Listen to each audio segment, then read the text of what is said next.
Assalamualaikum warahmatullahi wabarakatuh.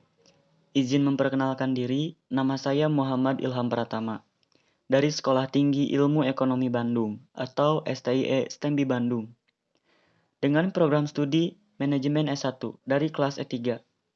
Kami dari kelompok 7 dengan anggota kelompok diantaranya Destiani Maria, Hesti Puspita Alawiyah, Imam Abdul Aziz, Mega Wahyuni Nur Farijah, Nabila Putri Azhara, Nabila Salma Latifa, Nur Fitria, Tresna Wijaya, Yulianti Indahsari akan mempresentasikan tugas mata kuliah Teknologi Informasi dan Komunikasi dengan nama dosen Bapak Riki Firmansyah, Sarjana Teknologi Komunikasi.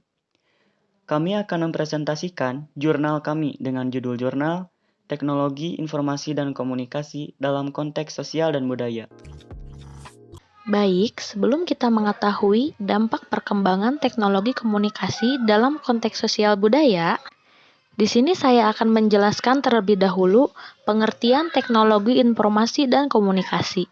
Teknologi informasi dan komunikasi adalah payung besar terminologi yang mencakup seluruh peralatan teknis untuk menyampaikan informasi.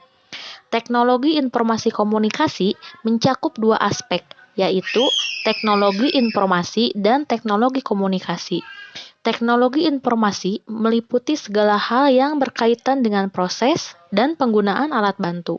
Sedangkan teknologi komunikasi adalah segala sesuatu yang berkaitan dengan penggunaan alat bantu untuk memproses dan mentransfer data dari perangkat satu ke perangkat lainnya. Menurut Rogers 1986, teknologi merupakan peralatan perangkat keras dalam struktur organisasi yang mengandung nilai sosial yang memungkinkan individu untuk mengumpulkan, memproses, dan saling tukar informasi. Dapat dikatakan pula bahwa teknologi komunikasi adalah sebuah penemuan baru dalam aspek kehidupan di mana setiap individu dapat menggunakan, mengakses, dan memberikan segala hal informasi kepada orang lain secara universal. Sedangkan menurut Eli 1982, yang dimaksud dengan teknologi informasi yaitu mencakup sistem-sistem komunikasi seperti satelit siaran langsung, kabel interaktif dua arah, penyiaran bertenaga rendah, komputer, dan televisi. Selanjutnya, pengertian sosial dan budaya. Perubahan sosial budaya adalah perubahan norma-norma sosial, pola-pola sosial, interaksi sosial, pola perilaku, organisasi sosial, lembaga kemasyarakatan, lapisan-lapisan masyarakat, serta susunan kekuasaan dan wewenang. Perubahan sosial dapat berlangsung dalam kurun waktu cepat atau perlahan-lahan. Perubahan dalam masyarakat pada prinsipnya merupakan suatu proses yang terus-menerus, artinya setiap masyarakat pada kenyataannya akan mengalami perubahan. Akan tetapi, perubahan antara kelompok dengan kelompok lain tidak selalu sama serta banyak faktor-faktor yang mempengaruhinya. Penjelasan perubahan sosial dan budaya menurut para ahli. Berikut ini adalah penjelasan sejumlah ahli tentang perubahan sosial yang terjadi di masyarakat. Menurut para ahli, Selo Somarjan menjelaskan bahwa perubahan sosial adalah perubahan pada lembaga-lembaga kemasyarakatan di dalam suatu masyarakat yang mempengaruhi sistem sosialnya, termasuk nilai-nilai, sikap, dan perilaku di antara kelompok-kelompok dalam masyarakat. Menurut Kingsley Davis, memandang bahwa perubahan sosial adalah perubahan yang terjadi dalam struktur dan fungsi masyarakat.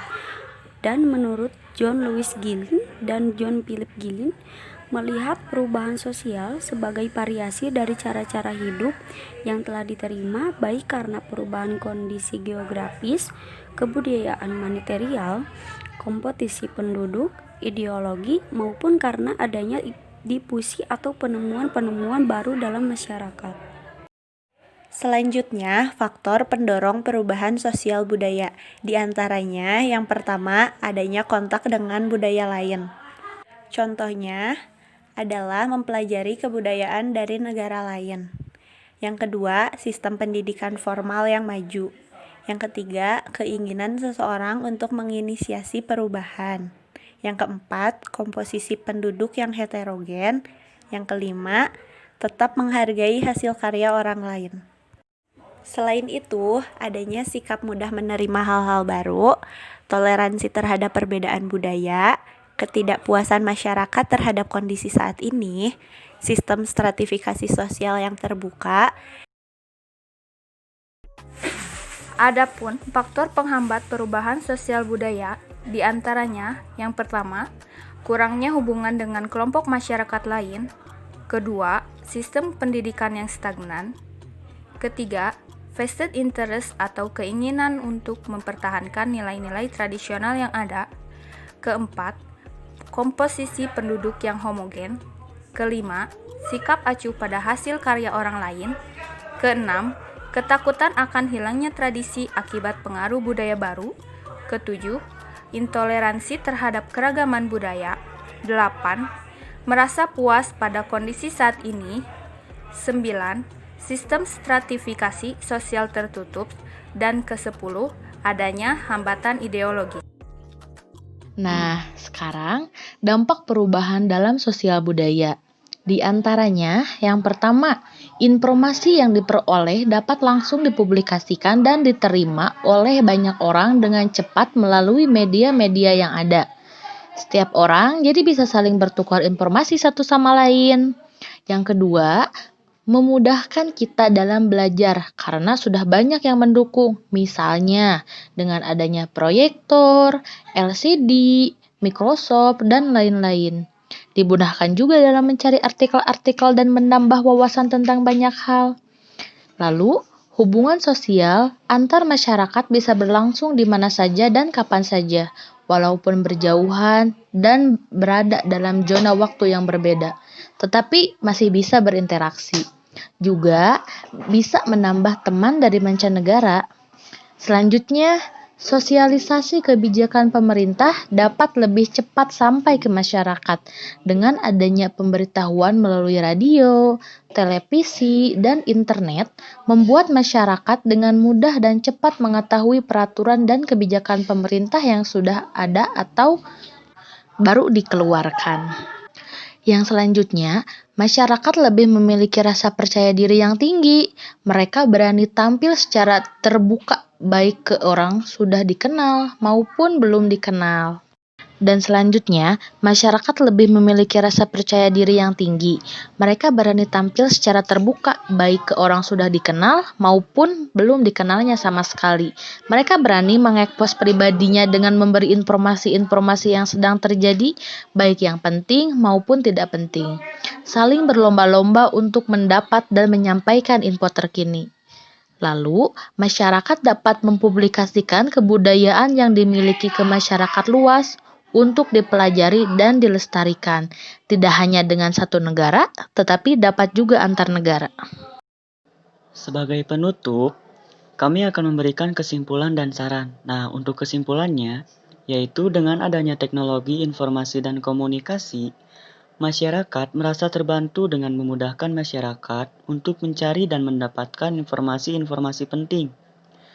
Di sisi lain, pelajar dan mahasiswa juga merasa terbantu karena dapat mengambil dan mencari ilmu dengan cara menggunakan teknologi itu secara positif.